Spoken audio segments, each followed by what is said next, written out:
Gloria a Dios. Que les bendiga, hermanos, nuevamente.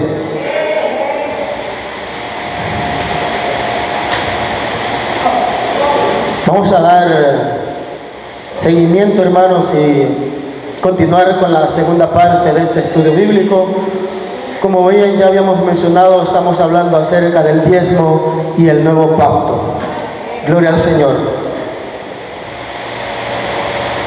Continuamos, hermanos, con la segunda parte y solo vamos a hacer recapitular algo de lo que pues anteriormente habíamos dicho y habíamos mencionado referente al diezmo en el viejo pacto, que era una ley para el pueblo de Israel ordenada por Dios y que debían cumplir en aquel tiempo, pero que ahora no estamos bajo la ley, sino bajo la gracia, como bien la Biblia lo menciona, y lo vamos a ver dentro de este segundo estudio bíblico de dicho mensaje. Gloria al Señor.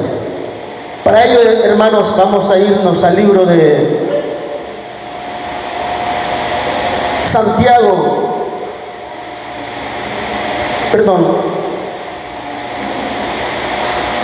el libro de Hebreos, hermano.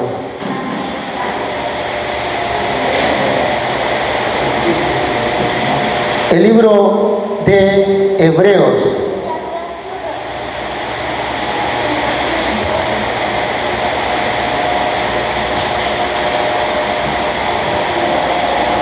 Quiero que usted pueda, hermanos, ir anotando pues lo que vamos leyendo y meditando del mensaje del Señor, para que usted ya en su casa pueda estudiar también y darse cuenta de lo que hemos estado hablando. Libro de Hebreos, capítulo 6, 7.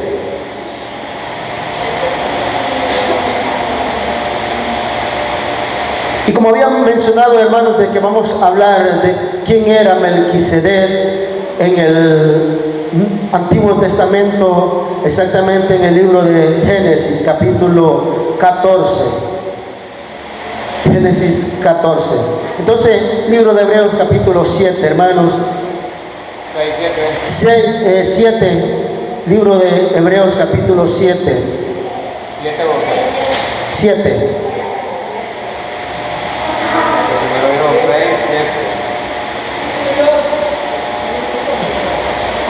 Dice, honrando al Padre, al Hijo y al Espíritu Santo, porque este Melquisedec, rey de Salem, sacerdote del Dios Altísimo, que salió a recibir a Abraham, que volvía de la derrota de los reyes, y le bendijo, a quien asimismo dio a Abraham los diezmos de todo, cuyo nombre significa primeramente rey de justicia, también rey de Salem, esto es rey de paz.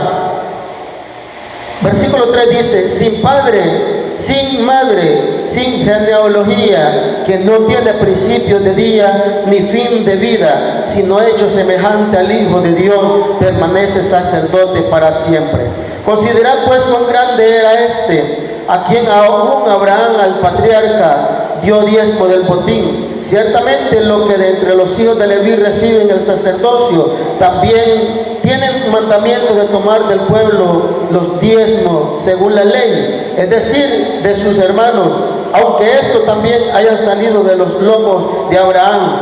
Pero aquel cuya genealogía no es contada, de entre ellos tomó de Abraham los diezmos y bendijo al que tenía la promesa. Y sin discusión alguna, el menor es bendecido por el mayor. Y aquí ciertamente los hombres, los diezmos, reciben los diezmos los hombres mortales, pero allí uno de quien se da testimonio de que vive, y por decirlo así, es en Abraham, pagó el diezmo también Leví, que recibe los diezmos, porque aún estaba en los lomos de su padre cuando Melquisedec le salió al encuentro.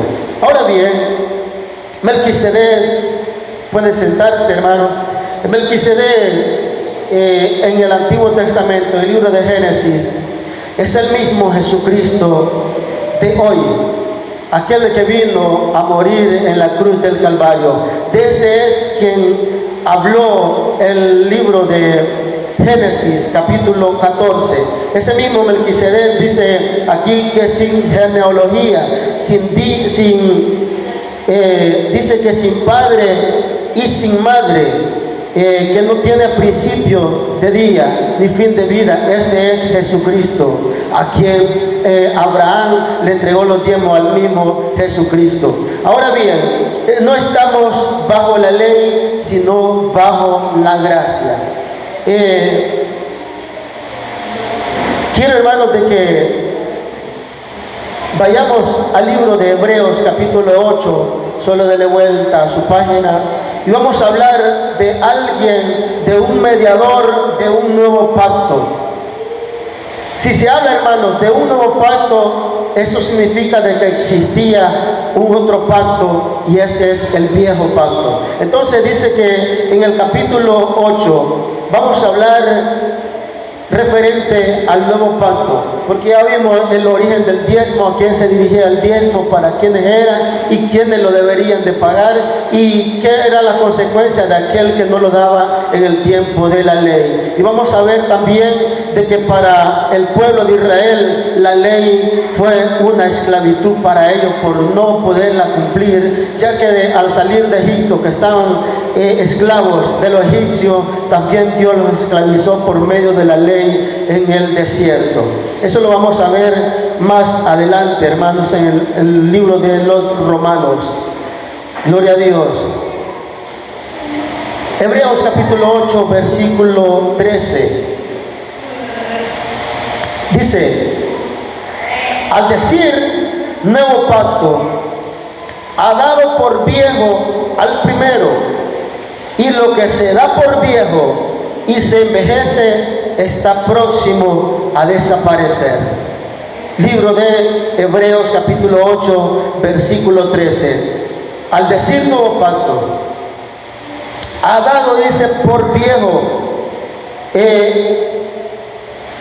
ha dado por viejo al primero, y lo que se da por viejo y se envejece está próximo a desaparecer. Ahora también vamos a ver el por qué Jesucristo habló del diezmo y en qué tiempo fue que Jesucristo habló a los escribas y los fariseos respecto al diezmo, que eso fue antes de su muerte. No fue después de la muerte y la resurrección de Cristo de que Él habló referente a la ley. Porque Él dijo bien: yo no he venido a abrogar la ley, sino vine a cumplirla. Entonces el cumplimiento de la ley fue Jesucristo clavándola toda en el madero. Ahí se cumplió la ley y el diezmo en el Antiguo Testamento. Entonces, una pregunta que vamos a hacer fácilmente: los israelitas para este tiempo, en este año 2024, ¿usted cree de que ellos están dando el diezmo? Ya no lo están dando, porque Jesucristo cumplió la ley que ellos no pudieron cumplir. Entonces, y vamos a ver el por qué el apóstol Pablo se refería bastante a la ley y por qué motivo el apóstol Pablo habló bastante a la ley, y era porque el templo de Jerusalén, cuando el apóstol Pablo estaba, no había sido destruido. Bien, cuando Jesucristo profetizó referente al templo, cuando le preguntaron los discípulos que miraran aquel templo, y él dijo: no quedará piedra sobre piedra que no haya a ser destruida. Entonces el templo de Jerusalén fue destruido en el año 70 por Vespasiano y Tito, mandado por el gobernador Nerón en el tiempo de los romanos. Entonces el tiempo del templo de Jerusalén para esta fecha ya no existe. No existiendo el templo de Jerusalén, no existen ya los levitas, no existe nadie que trabaje en el templo, y por tanto los levitas para este tiempo no están recibiendo diezmo tampoco, porque el templo fue destruido en Jerusalén. Y si usted lee la historia, se va a dar cuenta de que hace más de 2000 años el templo de Jerusalén fue destruido en el año 70. En el año 70, sacando conclusión, hace más de 2000 años ese templo fue destruido y hace más de 2000 años Jesucristo murió en la cruz del Calvario. Ahora bien, dice aquí, al decir nuevo pacto, ha dado por viejo el primer pacto, y lo que se da por viejo y se envejece está próximo a desaparecer. Vamos a irnos al libro de Colosenses, viendo la anulación de lo que es el acta de decreto para el pueblo de Israel. Libro de Colosenses capítulo 2 versículo 13, como el apóstol Pablo dice que el acta de decreto es anulada. También en el libro de Colosenses, si usted no leía Biblia, hermanos, hoy vamos a leer Biblia. Libro de Colosenses capítulo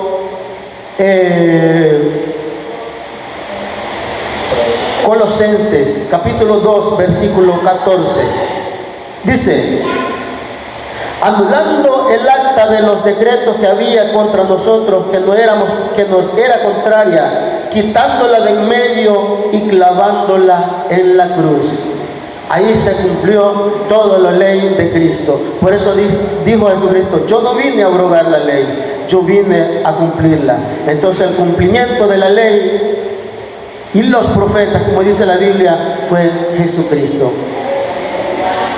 Bien, dicho esto, hermanos, vamos a darle continuación a lo que es el estudio. Solo estamos haciendo nada más, poniendo una plataforma de lo que vamos a hablar esta preciosa tarde.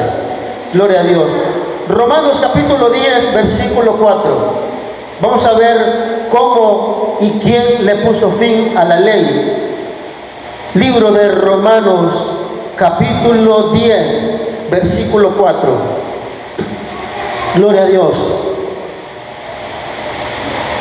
Dice, note bien esto, hermano, y léalo cuidadosamente, porque el fin de la ley es Cristo. ¿Quién es el fin de la ley? Cristo es el fin de la ley. Dice, porque el fin de la ley es Cristo, para justicia a todo aquel que cree. Porque de la justicia que es por la ley, Moisés escribe así: el hombre que haga estas cosas vivirá por ella. Pero la justicia que es por la fe dice: no digas en tu corazón quién subirá al cielo, esto es para traer abajo a Cristo, o quién descenderá al abismo, esto es para hacer subir a Cristo de entre los muertos.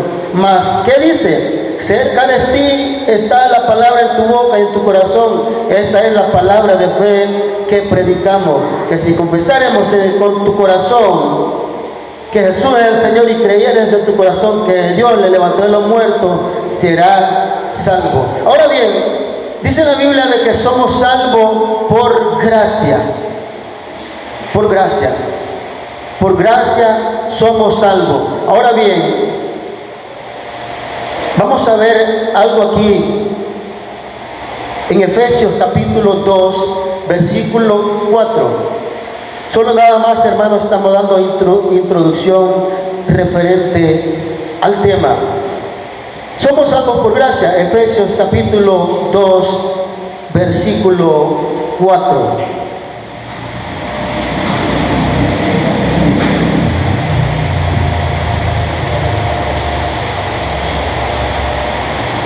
Efesios capítulo 2 versículo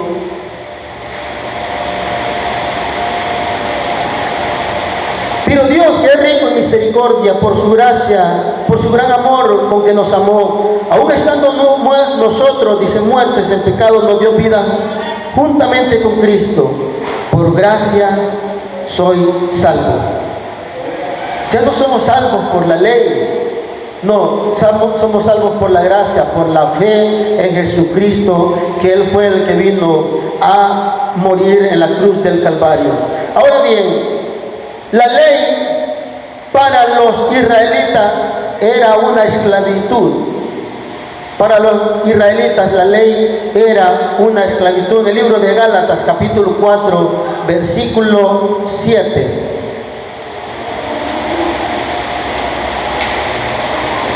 Gálatas capítulo 4 versículo 7 dice: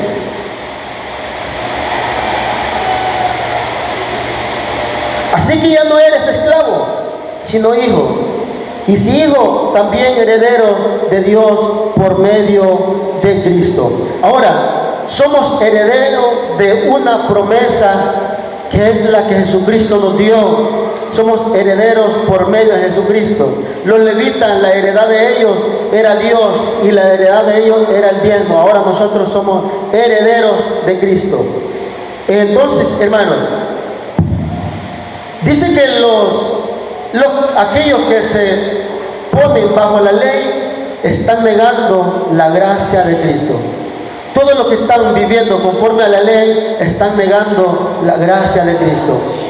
Prácticamente están dando por entendido de que Cristo, el padecimiento o la muerte de Cristo no significa nada para ellos, porque ellos están viviendo bajo la ley. Ahora bien, vamos a ver, hermanos,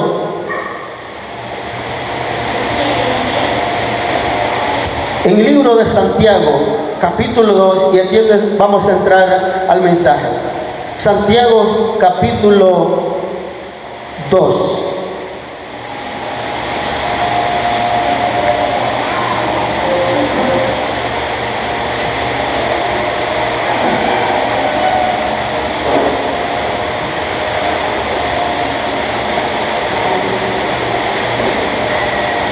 Gloria a Dios.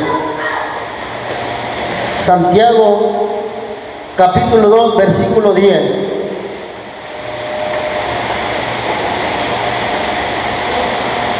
Dice, hermanos, porque cualquiera que guarde toda la ley, pero ofendiere en un punto, se hace culpable de todo. Porque el que dijo, no cometerás adulterio, también ha dicho, no matarás. Ahora bien, si no cometes adulterio, pero mata, ya te has hecho transgresor de la ley. Ahora, si en verdad dice cumplir la ley real conforme a la Escritura, amarás a tu prójimo como a ti mismo, bien hacéis. Pero si hacéis acepción de persona, cometéis pecado y quedáis convicto por la ley como transgresor. Ahora bien, cuando el apóstol Santiago y Pablo hablaban estos términos de la ley, era porque el templo de Jerusalén todavía estaba en pie y todavía había levitas en el templo de Jerusalén. Ahora bien, Santiago, cuando habla esto, se refiere que si cumplimos una parte de la ley pero la otra no la cumplimos, entonces dice, porque cualquiera que guarde toda la ley pero ofendiere en un punto se hace culpable de todo. Entonces por eso Jesucristo, al nosotros no cumplir la ley, al pueblo de Israel no cumplir la ley, Él vino en cumplimiento de la ley, abrogando todo lo que es el sistema de la ley, porque la ley era que si me hacían algo malo, yo le pagaba con eso. Y Jesucristo dijo, yo no vine a abrogar la ley, vine a cumplirla. ¿Oíste que fue dicho? Aborrecerás a tu enemigo y amarás a tu prójimo. Mas yo digo, amad a vuestros enemigos. Ese fue el cumplimiento de la ley, porque era difícil para el pueblo de Israel amar a aquellos que hacían el mal. Y para este tiempo se hace difícil también amar a aquellos que nos hacen el mal. Gloria a Dios. Entonces, vamos a ver quiénes son los que exigen el cumplimiento de la ley en este tiempo. En el libro de Mateo, capítulo 23.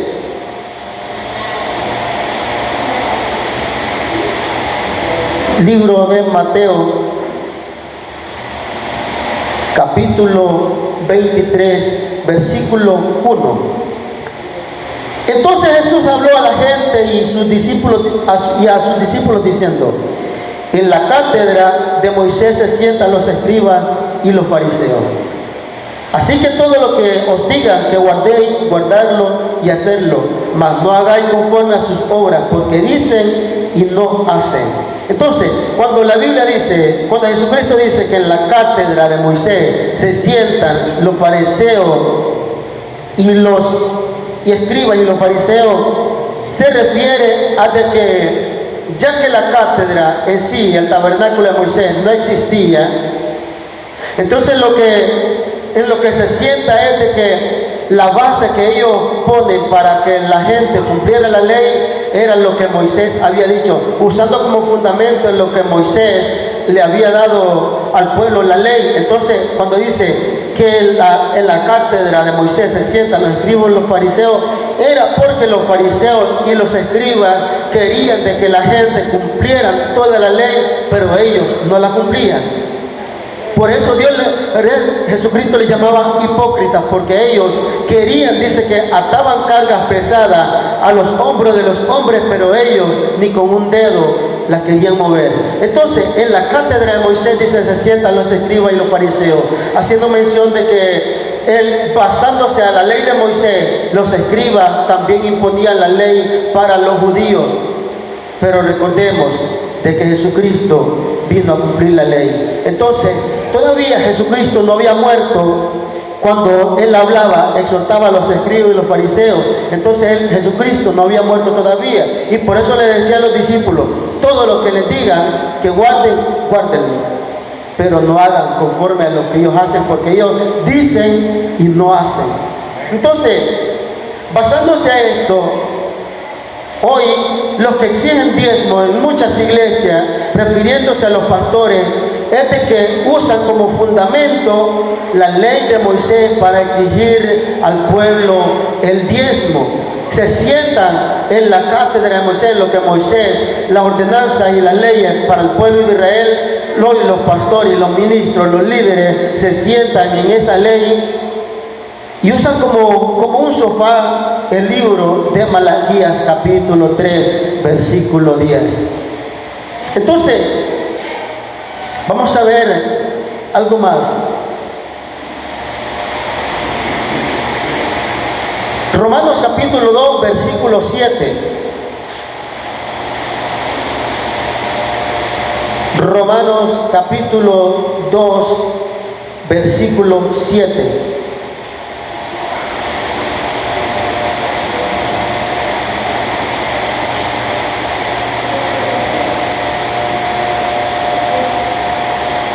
Romanos capítulo 2, versículo 17, perdón hermanos, versículo 17.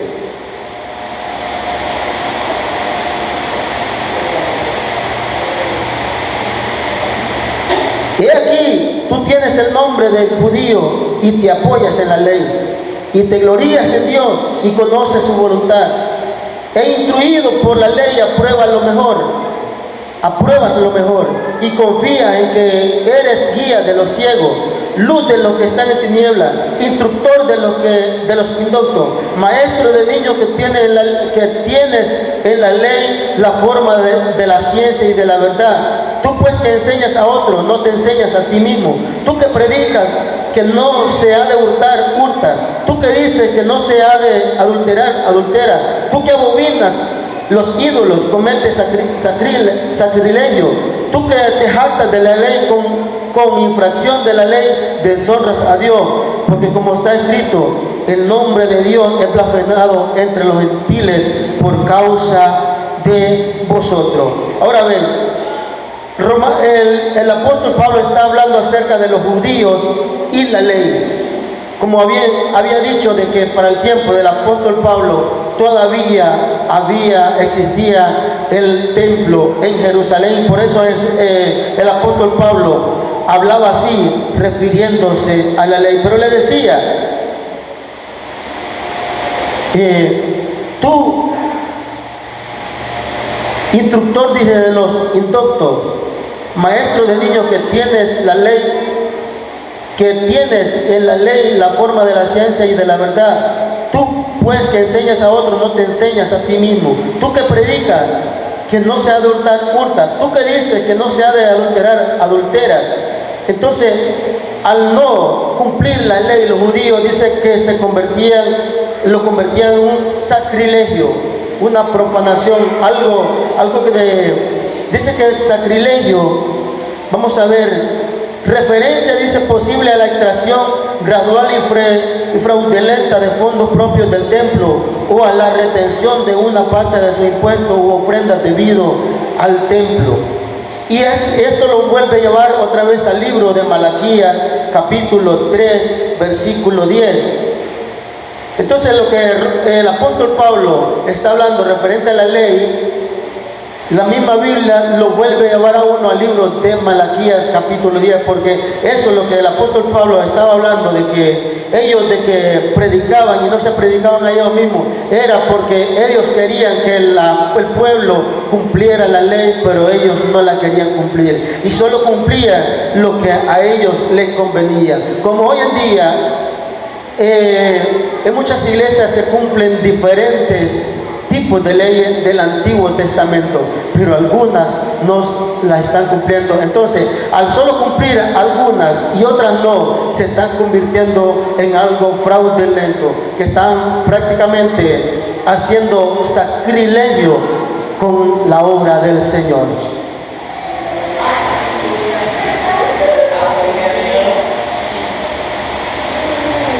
Entonces, como bien hablamos, que quiénes son los que piden el diezmo para este tiempo, son los que se sientan en la cátedra de Moisés, los que se basan a la ley de Moisés para exigir. Como bien recapitulando lo anterior, ¿por qué no se cumplen los 611 leyes que restan, sino que solo se cumplen 2 o 3? Porque bien se cumple la ley de la primicia, la ley del diezmo, refiriéndose siempre a lo que es alimentación y refiriéndose a lo monetario. ¿Y por qué las otras leyes no se están cumpliendo? Entonces, si vamos a cumplir la ley, estamos diciendo de que Jesucristo no hizo nada en la cruz del Calvario. Gloria a Dios.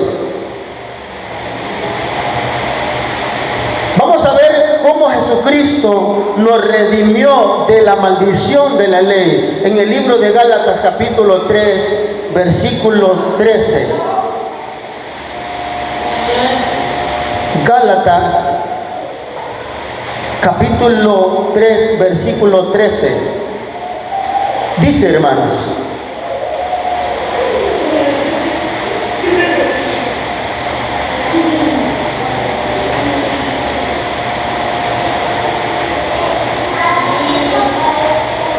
Cristo, dice, nos redimió de la maldición de la ley. Creo que todos lo tienen. Cristo, dice, nos redimió de la maldición de la ley.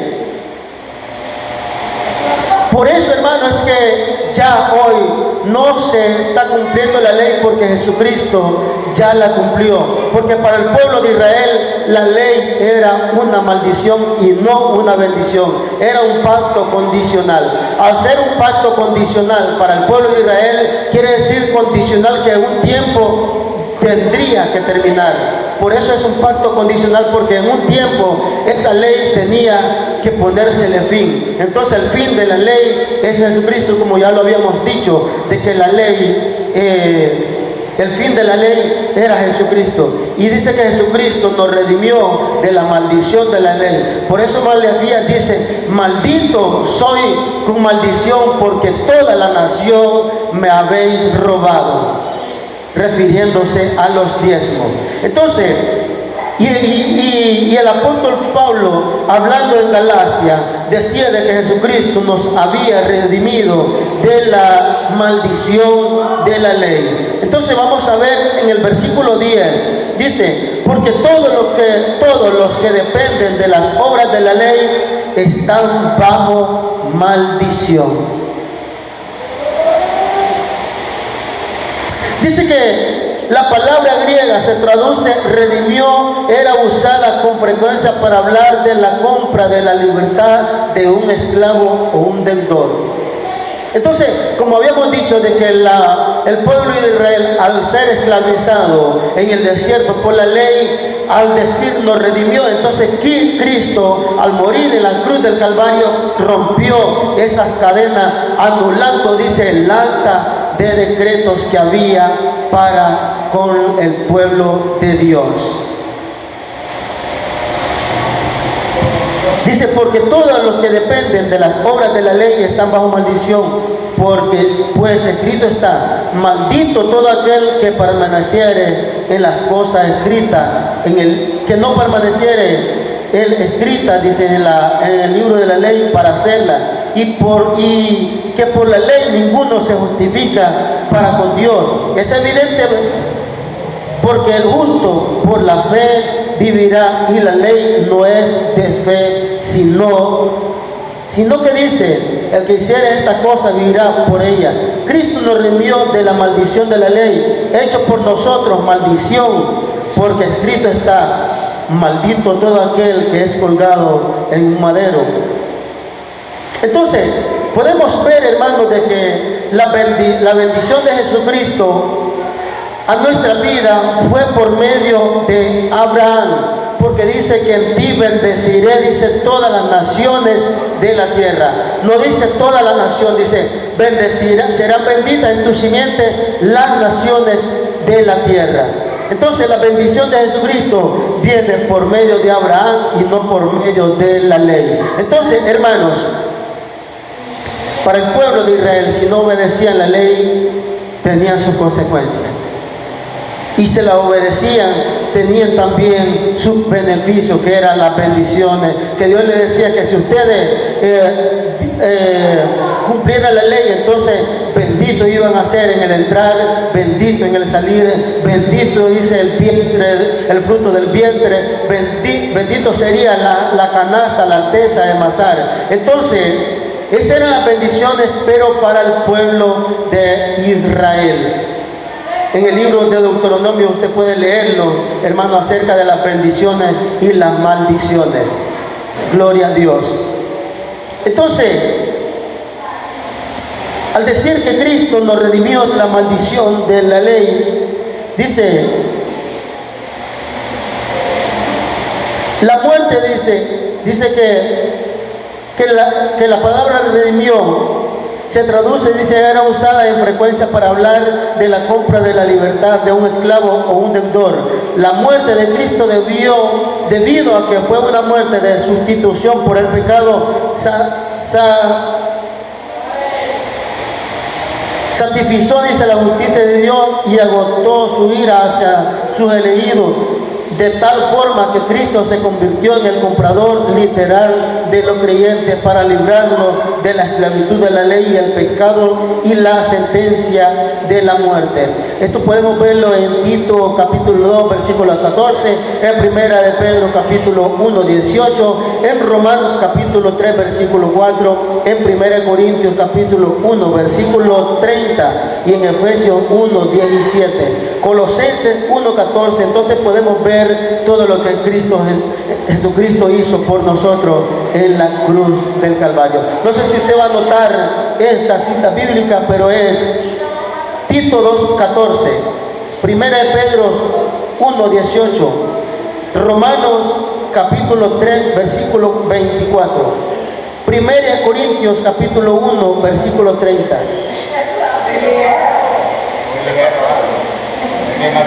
Leemos otra vez Tito 2:14, Primera de Pedro 1:18, Romanos 3:24, Primera de Corintios capítulo 1 versículo 30, Efesios 1:17, Colosenses 1:14, Hebreos 9:12. Dice, hecho por nosotros maldición al soportar toda la ira de Dios por los pecados de los creyentes en la cruz. Entonces, vamos a ver, refiriéndolos al nuevo pacto.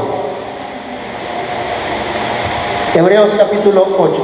Volvemos otra vez, hermanos, al libro de los Hebreos. Capítulo 8. Dice, ahora bien, el punto principal de lo que venimos diciendo es que tenemos de tal sumo sacerdote, el cual se sentó a la diestra del trono de la majestad en los cielos, ministro del santuario y de aquel verdadero tabernáculo que levantó el Señor y no el hombre. Cuando habla de tabernáculo, era el tabernáculo de Moisés, que Jesucristo dice que levantó un nuevo tabernáculo, y ahora el templo ya no es el templo de Jerusalén, ya no es el tabernáculo de Moisés, sino que ahora somos templo y morada del Espíritu Santo. Ahora no existe el sacerdocio ya el Levítico en el tiempo de Aarón, sino que dice que Dios nos hizo reyes y sacerdotes. Y el sumo sacerdote, el gran sumo sacerdote es Jesucristo, según el sacerdocio de Melquisedec. Ahora ya no existen sacerdotes, ya no existen levitas, ya no existen templos, Jerusalén, ya no existen leyes mosaicas, y ahora nosotros somos templo y morada del Espíritu Santo. Ahora bien, dice, porque todo sumo sacerdote está constituido para presentar ofrenda y sacrificio, por lo cual es necesario que también éste tenga algo que ofrecer. Cuando dice éste tenga algo que ofrecer, se está refiriendo a Jesucristo. Dice que el sumo sacerdote siempre tiene algo que ofrecer, porque en el Antiguo Testamento el sacerdote era el que presentaba la ofrenda por los pecados del pueblo. Él era el único que tenía acceso a entrar al trono, al tabernáculo, a presentar las ofrendas y los sacrificios del pueblo de Israel. Dice, por tanto, porque todo sumo sacerdote está constituido para presentar ofrenda y sacrificio, por lo cual es necesario que también éste tenga algo que ofrecer. Así que si estuviese sobre la tierra, ni siquiera sería sacerdote, habiendo aún sacerdotes que presentaran la ofrenda según la ley. Ahora bien, lo que esto se refiere es de que si hubieran sacerdotes de que presentaran ofrenda según la ley mosaica, no habría necesidad que Jesucristo hubiera venido a pagar el precio por nosotros y a redimirnos de la maldición de la ley. Dice,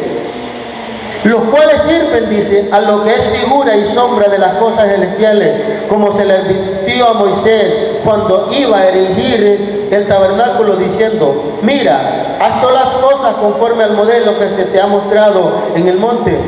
Pero ahora tanto mejor ministerio es el suyo, hablando de Jesucristo, que es mejor ministerio que el de Moisés. El de Jesucristo dice, cuanto es mediador de un mejor pacto establecido sobre mejores promesas. Es un nuevo pacto establecido sobre mejores promesas. ¿Cuál es la promesa que tenemos? Es de que al obedecer a la palabra del Señor o al mandato del Señor Jesucristo, es que tendríamos un galardón en los cielos y es la recompensa de la vida eterna. Entonces esas son las mejores promesas, porque para el pueblo de Israel las bendiciones eran de que si guardaban la ley, Dios los bendecía. Pero a nosotros, si guardamos lo que es la ley moral de Jesucristo, no la ley terrenal o la ley mosaica, sino que la ley moral de Jesucristo se refiere a lo que nosotros hacemos con nuestro cuerpo, que es el templo y morada del Espíritu Santo. Dice, pero ahora tanto mejor ministerio es el suyo, cuanto es mediador de un mejor pacto establecido sobre mejores promesas. Porque si aquel primero hubiera sido sin defecto, refiriéndose a los sacerdotes del Antiguo Testamento, ciertamente no se hubiera, dice, procurado el lugar para el segundo, refiriéndose al sacerdocio de Cristo, el gran sumo sacerdote. Porque reprendiéndolo dice, he aquí vienen días, dice el Señor, en que estableceré con la casa de Israel y con la casa de Judá un nuevo pacto, no como el pacto que hice con sus padres, el día que los tomé de la mano para sacarlos de la tierra de Egipto, porque ellos no permanecieron en mi pacto, y yo me desentendí de ellos, dice el Señor, por lo cual este es el pacto que haré con la casa de Israel. Después de aquellos días, dice el Señor, pondré mi ley en la mente de ellos. Cuando dice después de aquellos días, es después de la muerte de Jesucristo. Después de que Jesucristo muriera, Él iba a poner sus leyes, ya no en tablas como lo hizo con Moisés, sino en la mente y en el corazón de cada persona. Dice, por lo cual dice, este es el pacto que haré, en el versículo 10, con la casa de Israel. Después de aquellos días, dice el Señor, pondré mi ley en la mente de ellos y sobre su corazón la escribiré, y seré a ellos por Dios y ellos me serán a mí por pueblo. Y ninguno enseñará a su prójimo, ni ninguno a su hermano diciendo, conoce al Señor, porque todos me conocerán, desde el menor hasta el mayor de ellos, porque seré propicio a su injusticia y nunca más me acordaré de sus pecados y de sus iniquidades. Al decir nuevo pacto, ha dado por viejo al primero, y lo que se da por viejo y se envejece está próximo a desaparecer. Creo que estamos entendiendo, hermanos, lo que es la palabra del Señor. Hemos estado citando muchas citas bíblicas, siempre basado al tema. Y queremos ver, hermanos, cómo y cuándo Jesucristo habló del diezmo en el Nuevo Testamento, en los libros de los Evangelios. Cuando exactamente a lo que se estaba refiriendo. Cuando Jesucristo habla de diezmo en el libro de Mateo, capítulo 23, dice que está acusando a los escribas y los fariseos. Hay de vosotros, escribas y fariseos hipócritas, que diezman la menta, el eneldo y el comino, y dejan lo más importante de la ley, que es la justicia, la fe y el amor, la misericordia y el amor. Vamos a leerlo en el libro de Mateo para estar seguros de lo que estamos hablando. Libro de Mateo, capítulo 23.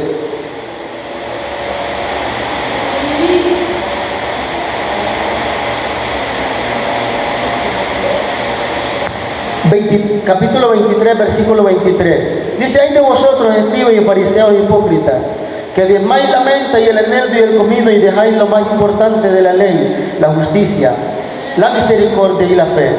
Esto era necesario hacer, sin dejar de hacer aquello. Guías ciegos, que coláis el mosquito y tragáis el camello. Ahora bien, cuando Jesucristo está acusando a los escribas y los fariseos, todavía estaba el templo de Jerusalén, todavía se diezmaba en aquel tiempo. Cuando Jesucristo, porque dice que Jesucristo nació bajo la ley, nacido de mujer, dice, y bajo la ley. Entonces, cuando Jesucristo habló y acusó a los escribas y los fariseos, era porque el templo de Jerusalén no había sido destruido y todavía habían levitas sirviendo en el templo. Entonces le digo: hay de ustedes que diezman, que dan el diezmo, que diezman la menta, el eneldo, el comino, de todo lo que sembraban, pero dejan lo más importante de la ley, que es la justicia, la misericordia y la fe. Esto es necesario que hagan, digo, pero sin dejar de hacer aquello. Entonces, para los fariseos y escribas, los judíos en el tiempo de Jesús, ellos todavía diezmaban, pero no después de que Jesucristo muere y resucita muere en la cruz del Calvario y resucita al tercer día. Por eso se está hablando de un nuevo pacto. Otra vez que Jesucristo habla del diezmo, es cuando había un publicano y un pecador, que los dos se acercan a orar al templo. Pero uno decía, el publicano: yo no soy como este, yo doy mi diezmo de todo lo que gano, ayuno 2 veces por semana.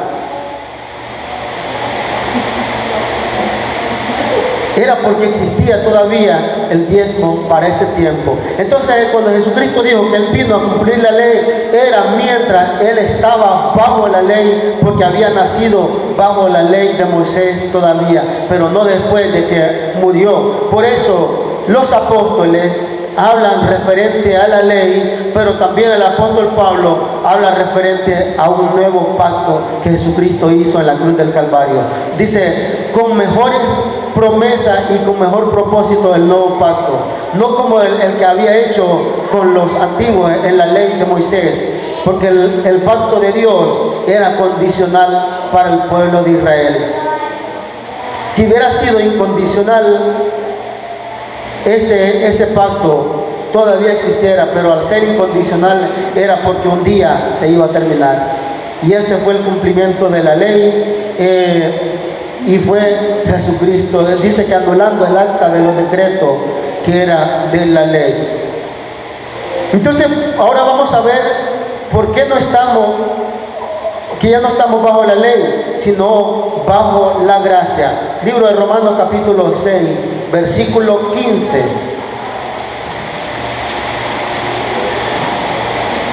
Romanos capítulo 6, versículo 15.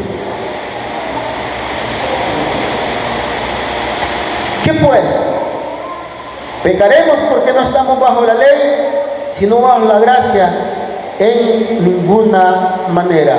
El versículo 14 dice: porque el pecado no se enseñoreará de vosotros, pues no estáis bajo la ley, sino bajo la gracia. Ahora, ¿cómo recibimos las bendiciones? No es a través del diezmo, no es lo que se ha venido diciendo de que si no diezmo no voy a recibir las bendiciones. No, dice que Dios nos ha bendecido con toda bendición en lugares celestiales. Entonces, al no estar bajo la ley, ya no estamos bajo maldición, sino que ahora las bendiciones de Dios vienen por su gracia, por su misericordia y de acuerdo a nuestra obediencia a la ley moral de Jesucristo.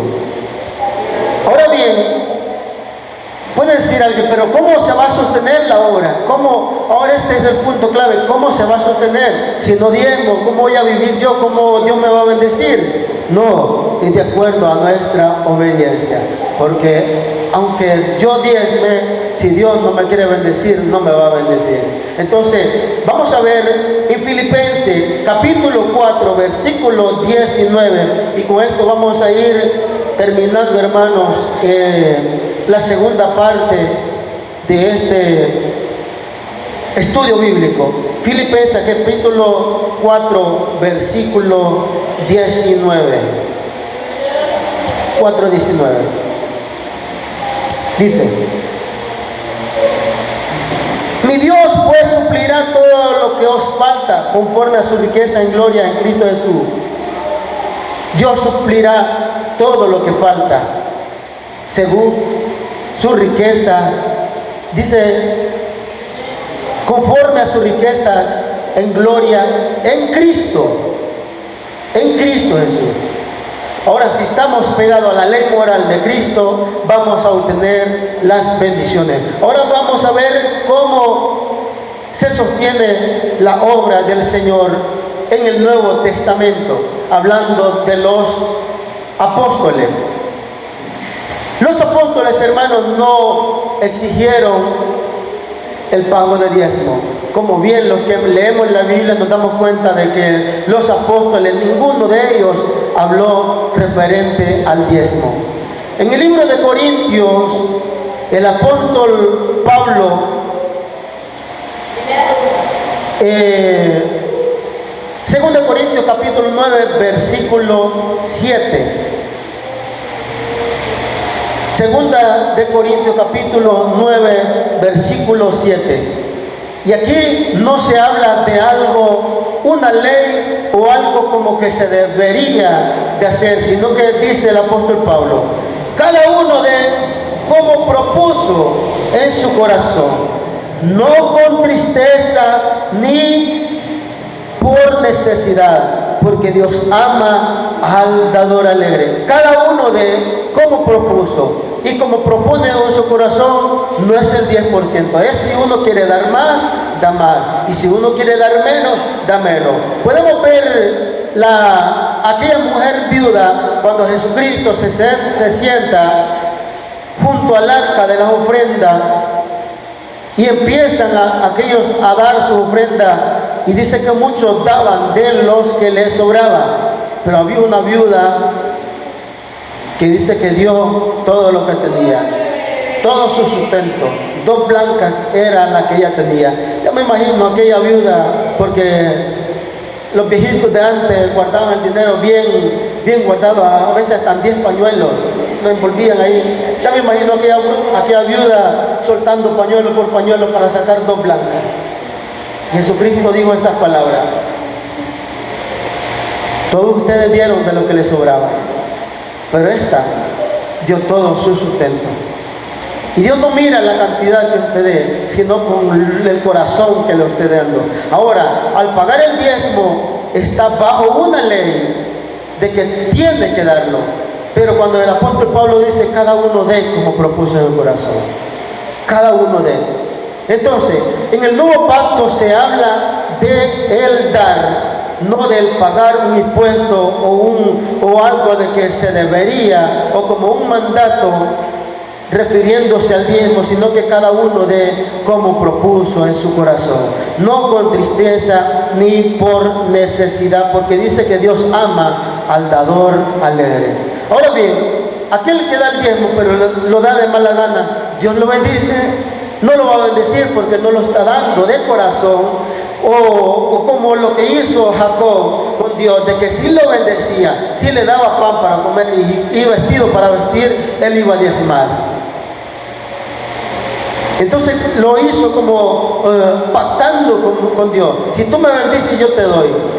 Pero aquí dice cada uno de ellos, como propuso, no el 10%. Si usted quiere dar el 10%, el 20%, el 30%, el 40%, usted lo puede dar, pero délo con tristeza y no lo dé por recibir algo a cambio. Entonces, vamos a ver cómo se sostenían los apóstoles cuando ellos predicaban el Evangelio. No era por medio de ofrendas, por medio de diezmos, sino de ofrendas voluntarias. Y cuando es voluntario no es una ley, es que le nazca del corazón. Dice que el apóstol Pablo, aún predicando el Evangelio en otros lugares, le enviaban las ofrendas. Cuando le enviaron, dice, ofrendas a Macedonia. Entonces vamos a ver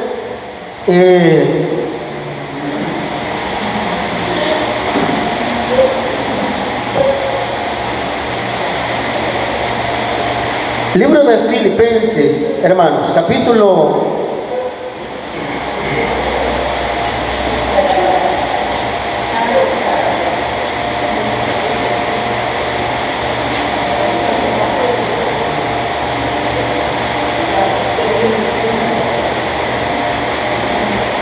4. Gloria a Dios. Libro de Filipenses.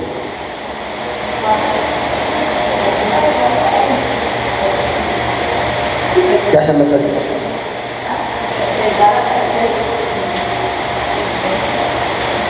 Filipenses, ya lo tenemos.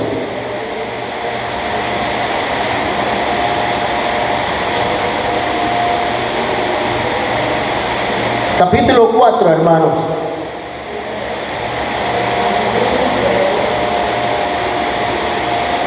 Capítulo 4, versículo 10.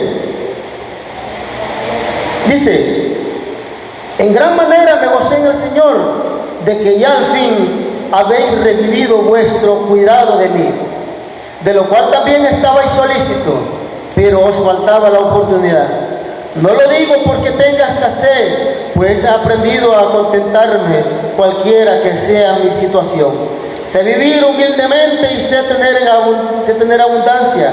En todo y por todo estoy enseñado, así para estar saciado como para tener hambre, así para tener abundancia como para padecer necesidad.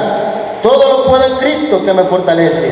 Sin embargo, ven hiciste en participar conmigo en mi tribulación, y sabéis también vosotros, oh Filipenses, que al principio de la predicación del Evangelio, cuando partí a Macedonia, ninguna iglesia participó en razón de que de dar y recibir, sino vosotros solos.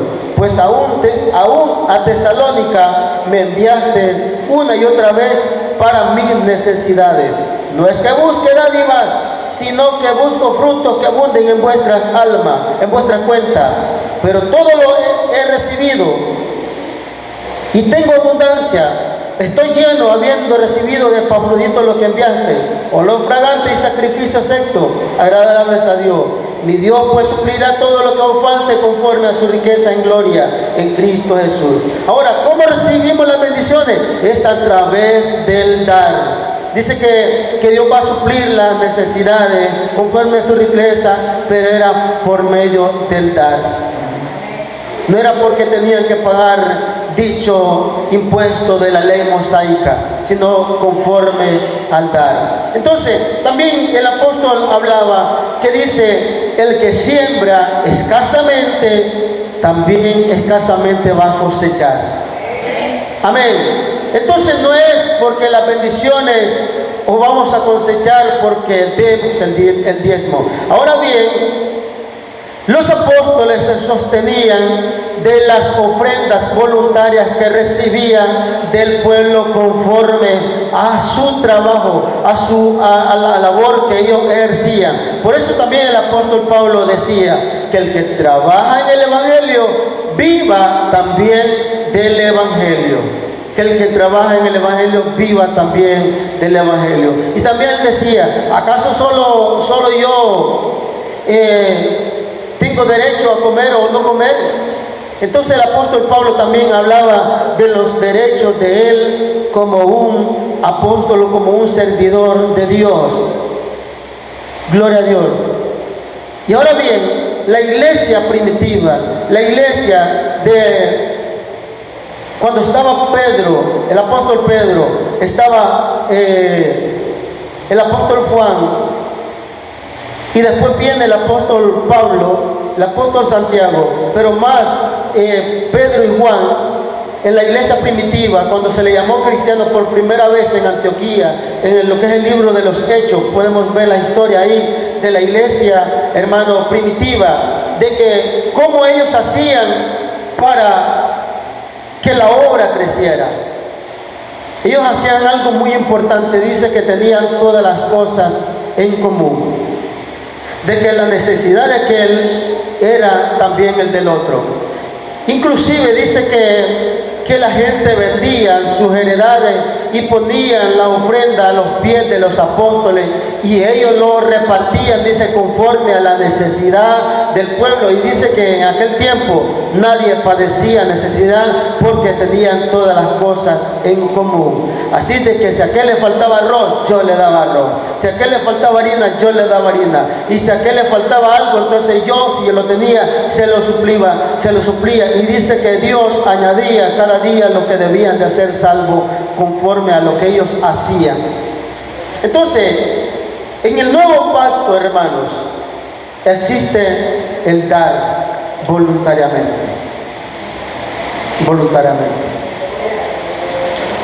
Cuando Jesucristo envía, hermanos, aquellos a predicar, les decía, ustedes no lleven alforja ni bolsa, no lleven dinero, no lleven nada. ¿Por qué? Porque Dios les bendecía en el camino. Donde ellos iban era bendecido. Y les decía, todo lo que les den de comer, coman. Entonces Dios tiene el cuidado de sus siervos, de los que trabajan en la obra del Señor. Dios tiene el cuidado. Pero el error que se ha estado cometiendo es de que exigir el diezmo, porque se le mete un temor de que si no lo dan son malditos y que están robando al Señor y que los ladrones no entran al reino de los cielos.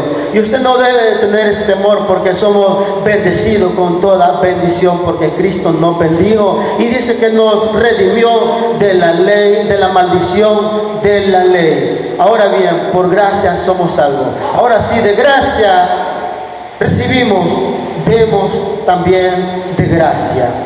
Es necesario, hermano, que los que trabajan en la obra del Señor estén recibiendo, hermanos, lo que es el alimento, que supla las necesidades porque dice que Él suple las necesidades conforme a las riquezas en gloria. Entonces todo lo que nosotros necesitamos es obedecer la ley moral de Jesucristo y no la ley y los profetas del Antiguo Testamento, que era la ley mosaica. Amén.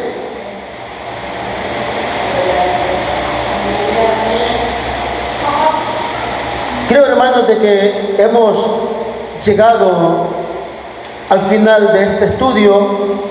Y quiero decirles, hermanos, de que es necesario que los siervos del Señor, que los líderes obtengan su recompensa y sus dádivas. Como el apóstol Pablo, él decía de que como a él lo bendecía la iglesia cuando él iba a predicar a otros lados, como él era el sostén de los apóstoles en la iglesia primitiva. Dice que la gente le daba y ellos no padecían necesidad. Aunque el apóstol Pablo dice de que él no se lucraba de eso, de pedir ofrendas, sino que él había estado preparado para padecer abundancia, para tener abundancia y para tener en escasez. Entonces, para padecer escasez. Y decía, por todo y todo estoy enseñado. Entonces, pero es necesario de que los líderes reciban bendiciones monetariamente, que tengan el sustento a diario, que tengan el pan de cada día, que puedan llevar hacia la mesa el alimento y que puedan estar bien. Entonces, pero la ley mosaica no es para el nuevo pacto, esa era para el pueblo de Israel. Por eso dice, porque toda la nación me han robado. No decía todas las naciones, solo se refería a la nación de Israel, porque la ley era para ese pueblo. Entonces, hermanos, debemos ser generosos, dar nuestra ofrenda voluntaria generosamente. No dice con tristeza ni por necesidad, porque Dios ama al dador alegre. Es necesario que los siervos sean sostenidos y que la obra sostenga el ministerio de los siervos de Dios. Pero también es necesario, hermanos, de que no dejemos de ayudar a aquel que no tiene, que es al pobre, al huérfano, aquel a la viuda.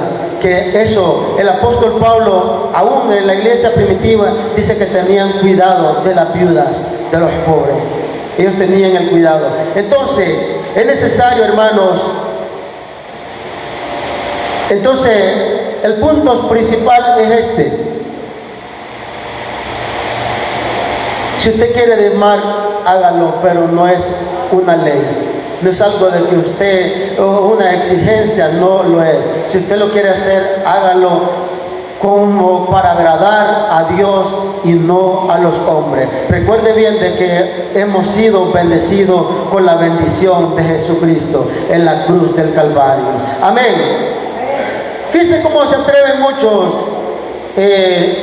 y con esto cerramos este estudio bíblico, muchos pastores, de que exigiendo el diezmo a sus fieles, a sus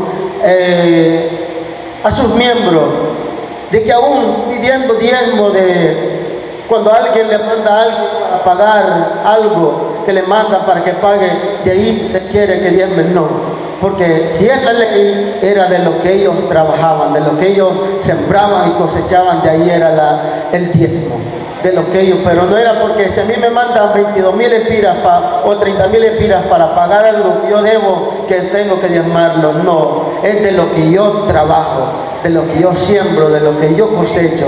Entonces, hermano, es por eso de que hoy muchos pastores se están lucrando de las iglesias, de los miembros. ¿Por qué? Porque solo aplican el libro de Malaquías capítulo 3 versículo 10, pero no se van al contexto de la historia bíblica, que es en el libro de Nehemías capítulo 13.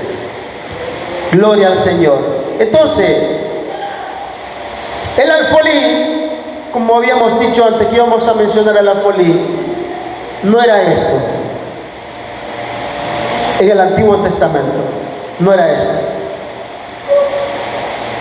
Era un almacén, una bodega donde almacenaban los alimentos que las tribus de Israel llevaban para sostener a la viuda, a los huérfanos y a los extranjeros, y dicen también para los sacerdotes y los levitas. Y podemos ver de que como Jeremías restablece el diezmo en el Antiguo Testamento, en el capítulo 13, y dice que después el pueblo de Israel volvió a traer los diezmos al alfolí, y los levitas volvieron otra vez al servicio de la obra del Señor. Pero hoy, para este tiempo, los levitas no existen ya. El templo de Jerusalén ya no existe. Por tanto, ni en Jerusalén ni en Israel se está diezmando. Tampoco hoy se debe estar exigiendo lo que es el pago del diezmo. Cada uno de como propuso en su corazón. Si usted quiere bendecir al siervo, bendígalo. Pero es necesario de que el siervo del Señor tenga alimento en su casa. No basado a las leyes, sino basado al trabajo que se está ejerciendo. Dios les bendiga, hermanos, en esta preciosa tarde. Cerramos el estudio de esta preciosa